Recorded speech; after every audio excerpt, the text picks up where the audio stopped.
சிங்கப்பூரை தளமாக கொண்டு செயல்படும் உரிமம் பெறாத கடன் வழங்கும் நிறுவனத்தின் ஏஜென்ட் அல்லது வட்டி முதலையின் கையாள் என நம்பப்படும் உள்நாட்டு ஆடவன் ஒருவன் கைது செய்யப்பட்டுள்ளான். அலோர் காஜா மஸ்ஜித் தானா தாமான் மங்க்வாங் கார் ஒன்றின் மீது பெட்ரோல் வெடிகுண்டு வீசியது தொடர்பில் அவன் கைதாகியுள்ளான்.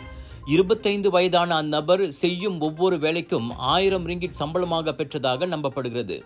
அதோடு பேராக் சித்தியவானிலும் 10,000 ரிங்கிட் இழப்பை ஏற்படுத்திய வழக்கொன்றிலும் அவன் சம்பந்தப்பட்டிருக்கலாம் என சந்தேகிக்கப்படுகிறது. நேற்று காலை மணி 9 வாக்கில் கோலலம்பூர் தாமான் கோக்லியாங் வீடொன்றில் அவ்வாடவன் கைது செய்யப்பட்டதை மலாக்கா போலீஸ் தலைவர் டத்து ஜைனுல் சாமாஹ் உறுதிப்படுத்தினார். ஜூன் 6ஆம் தேதி அவ்வாடவன் வீசிய பெட்ரோல் வெடிகுண்டால் தாமான் மங்க்வாங்கில் உள்ள வீடொன்றின் முன்புறம் நிறுத்தி வைக்கப்பட்டிருந்த கார் ஒன்று தீக்கிரையானது.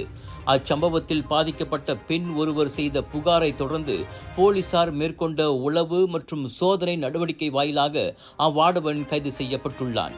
சிங்கப்பூரில் வேலை செய்யும் அப்பெண்ணின் மகன் வட்டி முதலையிடம் பணம் பெற்ற தனது நண்பனுக்காக தனது வங்கிக் கணக்கு எண்ணை கொடுத்துள்ளார். எனினும் பின்னர் அந்த நண்பர் தலைமறைவாகிவிடவே வட்டி முதலை தனது மகனை துரத்தி வருவதாக அப்பெண் தனது புகாரில் குறிப்பிட்டுள்ளதாக ஜைனோல் சொன்னார். அந்த வட்டி முதலையின் கையாள் என நம்பப்படும் கைது செய்யப்பட்ட ஆடவன் கடன் பெற்றவரின் வாகனம் மற்றும் வீட்டிற்கு தீ வைத்து அச்சுறுத்தும் வேலைகளில் ஈடுபட்டு வருவது விசாரணையில் தெரிய வந்துள்ளது.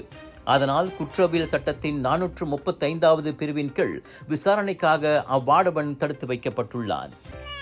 சுவாச பிரச்சனை, சளி, இருமலுக்கு உகந்த தீர்வு சைலஜா பேபி ஹெர்பல் கிரீம். துளசி, கரிஞ்சீரகம், கிராம்பு போன்ற மூலிகைகளால் கொண்டு தயாரிக்கப்பட்டுள்ள சைலஜா பேபி ஹெர்பல் கிரீம் உங்கள் குழந்தைக்கு சிறந்த தேர்வு.